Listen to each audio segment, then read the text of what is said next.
Residents in Parañaque have started cleaning their homes following floods brought by the southwest monsoon. And for more details, let's now bring in our mobile journalist, Francis Rivera. Francis, kamusta nang lagay ng sitwasyon dyan? Yes, Pauline.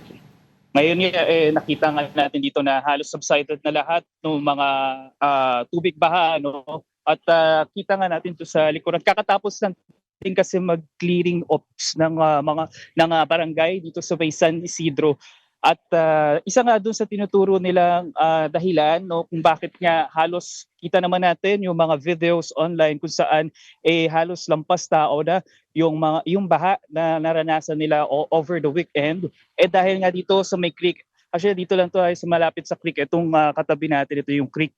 At once nga raw na halos mahina man o malakas yung ulan talagang nadadamay o talagang mabilis umapaw itong creek, kaya naman ang tendency talagang binabaha yung mga residente dito sa San Isidro, specifically dito sa may San Felipe Street. Ano. Actually ito nga nakita natin nilinis na, pero yung pagdating natin dito halos maputik, may mga tubig pa at hanggang ankle deep o minsan nga dito sa may gutter deep yung tubig nung naabutan natin kaninang umaga. No. Pero ngayon kita naman natin na medyo malinis na, no, kasi kakatapos nga lang din magkaroon ng clearing ops dito ng Barangay San Isidro. Francis, alam natin na ang Parañaque nakaranas ng matinding pagbaha. Anong mga lugar ba yung umabot yung baha ng hanggang leeg? Yes, Pauline, isa na nga itong Barangay Isidro, doon nga sa sinasabi nilang lampas tao. Actually, doon sa pagkakausap natin dito, no, kinausap natin yung mga residente dito at dinidescribe nila kung gaano kataas yung tubig or tubig baha, no, talagang hanggang bahay nila hinabot.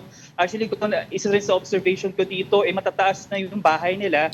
Tapos kwento nga nila, pinasok pa rin sila.